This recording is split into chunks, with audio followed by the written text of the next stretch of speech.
Les affaires, c'est compliqué sans le réseautage. Très compliqué sans le réseautage. Je me souviens, je venais à peine de finir avec ma licence, mon BBA dans le temps. Je n'avais pas encore continué sur le MBA.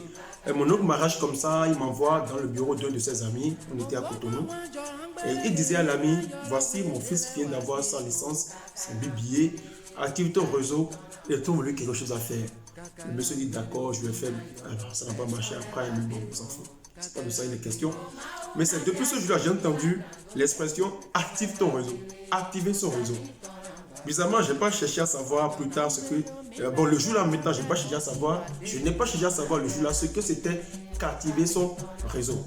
J'étais parti. Mais aujourd'hui, j'ai compris et j'aimerais le partager avec vous. Et en même temps, vous raconter une histoire à peine croyable. Une histoire extraordinaire dont on peut tirer de grandes leçons, de très grands enseignements d'entreprise. D'accord? Voilà. D'abord, comme on est en train de parler du réseautage, je vous dis, le réseautage, c'est très important en entreprise.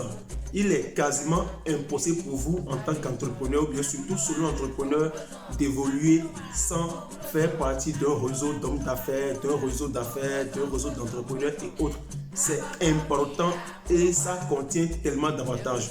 Donc, dans cette vidéo, on va parler du réseautage, on va parler de ce que c'est que réseauter, de comment bien réseauter, de comment cerner, mais de comment savoir les profits dont on a besoin dans son propre réseau à soi, d'accord? De comment bien créer son propre réseau et de comment en profiter et en faire jouir les autres membres du groupe. C'est tout de suite et c'est dans cette vidéo. Réseauter, c'est quoi? Réseauter, c'est d'abord échanger les intérêts, échanger les opportunités. C'est ça qui est l'élément le plus important d'un réseau d'hommes d'affaires, d'un réseau d'entrepreneurs et autres. Vous échangez des intérêts, des opportunités. Je vous ai dit sur cette chaîne, on ne va pas utiliser les gros mots, les grosses expressions pour empêcher les gens qui ne sont pas beaucoup allés à l'école de ne pas comprendre. Non. On va utiliser les termes plus simples. D'accord? Les thèmes les plus terre à terre pour que tout le monde puisse comprendre. C'est quoi un réseau d'entrepreneurs, un réseau d'hommes d'affaires? Un réseau d'hommes d'affaires, c'est un groupe-là qui n'est composé que des hommes d'affaires. D'accord? Ils restent ensemble très souvent, ils sont liés par des intérêts professionnels. D'accord? Ils sont très souvent liés par des intérêts professionnels. Il est vrai, après, on peut se voir à côté, boire 1, 2, 3 verres. Mais la plupart, la majorité, ce que les lie sont des intérêts professionnels. Ils restent ensemble pour travailler, surtout pour s'échanger des opportunités. Jacques a une entreprise là-bas à qui on a donné une opportunité que l'entreprise ne peut pas gérer. Elle va envoyer, va transférer. C'est un transfert d'opportunité. Voilà, c'est un transfert d'opportunité. Donc du coup, lorsque l'entreprise de Jacques reçoit l'offre qu'elle ne peut pas gérer, elle va transférer cette offre-là à l'entreprise de Joseph qui pourra la gérer. Lorsque l'entreprise de Joseph également va recevoir une offre qu'elle ne pourra pas gérer, elle va pouvoir la transférer à l'entreprise de Joseph, bien de Jacques qui va pouvoir la gérer. C'est comme ça. Donc si nous sommes composés de 10 personnes, il faut que ces 10 personnes-là aient leur intérêt dans ce groupe, dans ce cercle, dans ce réseau. C'est comme ça. Alors, comment créer un réseau? Comment commencer? Parce qu'il faut commencer petitement. Comment commencer par créer un réseau lorsqu'on est débutant en entrepreneuriat ou bien en entreprise? Lorsque vous êtes un entrepreneur, vous êtes un solo entrepreneur, vous êtes un entrepreneur solo entrepreneur. Lorsque vous êtes un entrepreneur, vous avez besoin de réseau. Mais comment créer le premier, le tout petit, le premier? Lorsque vous voulez lancer un produit sur le marché, un nouveau service, une activité, vous faites appel d'abord à votre cercle personnel. Le cercle personnel contient les proches et la famille. Ceux-là font partie de votre cercle personnel. Lorsque vous leur faites appel pour qu'ils puissent relayer votre offre.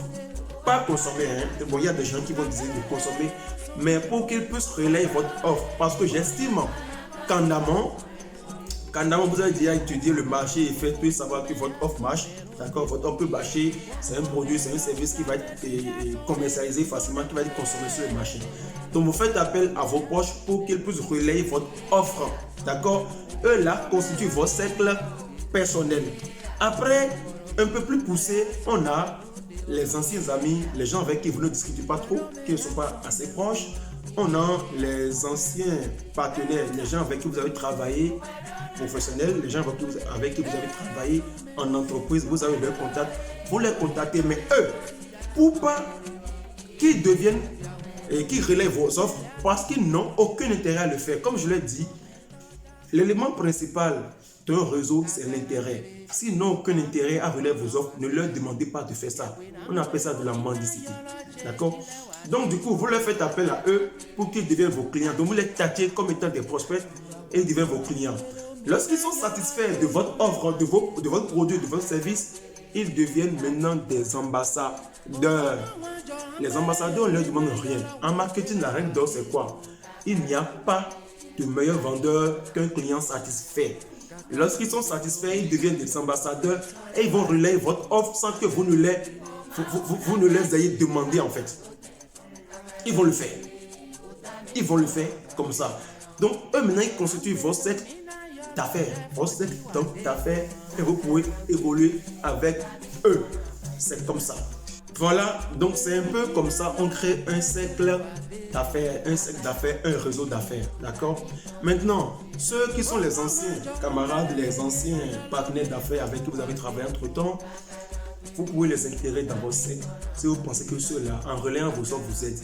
Si vous êtes en relayant vos offres, vous essayez également de relayer les leurs. C'est comme ça qu'ils vont s'en rendre compte. Et les commissions qu'on devrait prendre, vous ne les prenez pas, d'accord? Si moi, en tant que Sénat, je relève vos offres. Si vous ne faites pas partie de mon réseau, je prends des commissions sur ça. Et si vous faites partie de mon réseau, je ne prends pas de commission parce que je sais qu'en son temps, quand j'aurai besoin de vous, vous allez pouvoir répondre présent. C'est comme ça. Donc on a souvent des seniors qui ne nous prennent pas la main comme ça et qui nous intègrent dans les cercles. Mais quand vous n'avez pas des gens que vous intégrez dans les cercles, vous êtes obligé de commencer par petit, comme je viens de l'expliquer. Après, vous avez des gens, il y a différentes sortes de réseaux.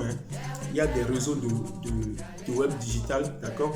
Et des web entrepreneurs qui restent ensemble pour faire beaucoup de choses. Par exemple, lorsqu'on parle de community management, et ou bien gestion de réseaux, de réseaux sociaux en général, il y a le webmaster, le copywriter, le community management, le web marketing, d'accord? Donc tout cela vont rester ensemble pour créer un réseau. Donc si l'autre a un marché de community management, tout ce dont il a besoin, il va déléguer les tâches à toute personne pour qu'ils puissent se partager l'argent. Bien évidemment, je parle de ça, je vous ai dit au début qu'il y a une histoire énorme que je vais partager avec vous. Écoutez, on était en 2018, j'étais rentré au village, d'accord, et je me promenais, moi j'avais déjà fini avec mon MBA aussi, je me promenais. J'ai rencontré un ami d'enfance. Lui, il avait juste le CEP, il n'a pas pu continuer avec le BEC, comme moi, puis il a laissé. Il est allé en apprentissage, il est devenu maçon. Ils étaient nombreux, ils étaient plus d'une dizaine à faire ça. En tout cas, on connaît des gens qui ont laissé sans être longuement allés à l'école et tout. Et je l'ai vu sur ce chantier en train de travailler. Je passais devant, il m'a interpellé. Ah, c'est non, ça va, il y a longtemps et tout. On a discuté, on a rigolé et tout. Je lui disais, je lui ai demandé d'après un autre ami d'enfance, quoi. Il me dit, il n'est pas là, que lui, il est devenu ferrailleur. D'accord, qu'il est devenu ferrailleur, mais qu'il n'est pas là. S'il veut son numéro, j'ai dit, évidemment, il m'a donné le numéro de l'autre. Et je lui demande d'après deux autres personnes. Il m'a dit, ils sont là. L'un est devenu coffreur, l'un est peintre, ils sont nombreux en tout cas. Et il m'a dit, mais si tu veux, ils sont les 15 heures. Il dit, si tu veux, si tu attends jusqu'à 17 h ici maintenant, tu vas les voir tous ici. Je lui ai dit, mais c'est quoi ça là? Toi, tu es là, tu travailles, ils vont venir te déranger sur ton lieu de travail. Il dit, non, c'est notre lieu de travail. Il dit, comment? Il dit, on travaille ensemble. Il dit, vous avez une entreprise? Il me dit, non, on n'a pas une entreprise, mais on travaille ensemble. J'ai dit, mais explique-moi. Il m'a dit, non, que sur le chantier, lui, il est le maçon. C'est lui qui construit le truc, c'est lui qui est le maçon. L'autre est ferrailleur, un est coffreur. Et il y a quelqu'un qui est peintre, il y a quelqu'un qui est menuisier, il y a quelqu'un qui est vitrier, il y a quelqu'un qui est staffeur et tout. C'est le groupe ça. Donc du coup, c'est lui qui a trouvé ce chantier-là, quand il a trouvé le chantier, il a essayé de négocier tout fourni avec le propriétaire.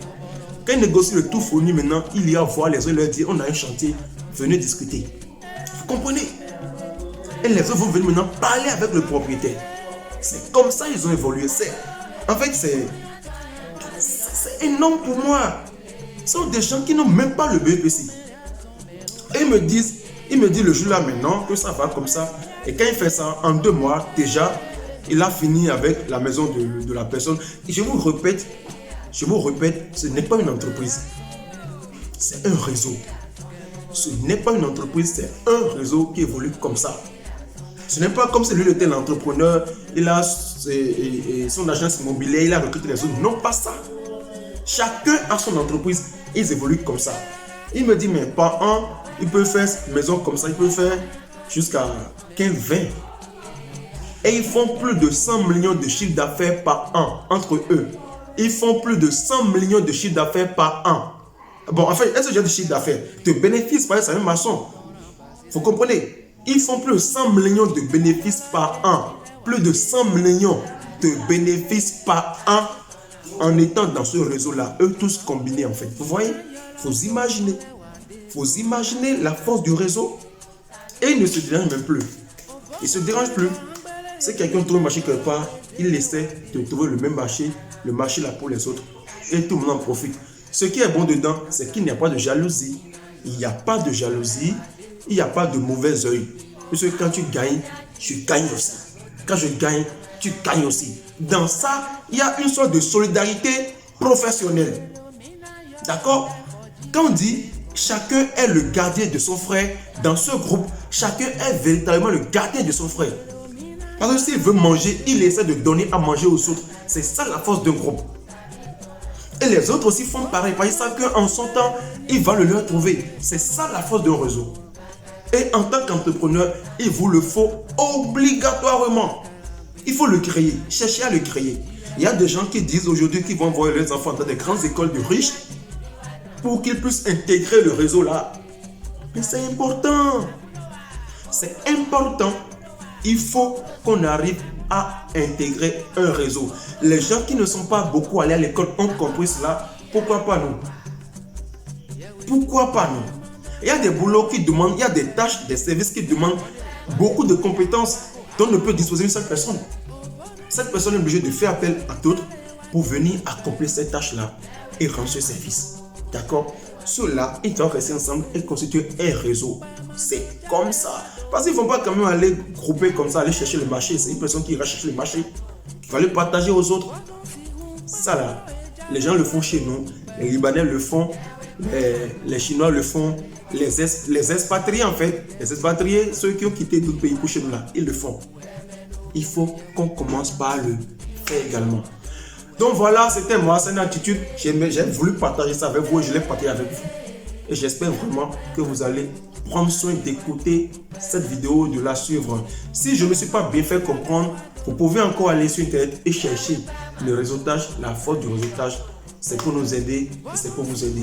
Portez-vous bien.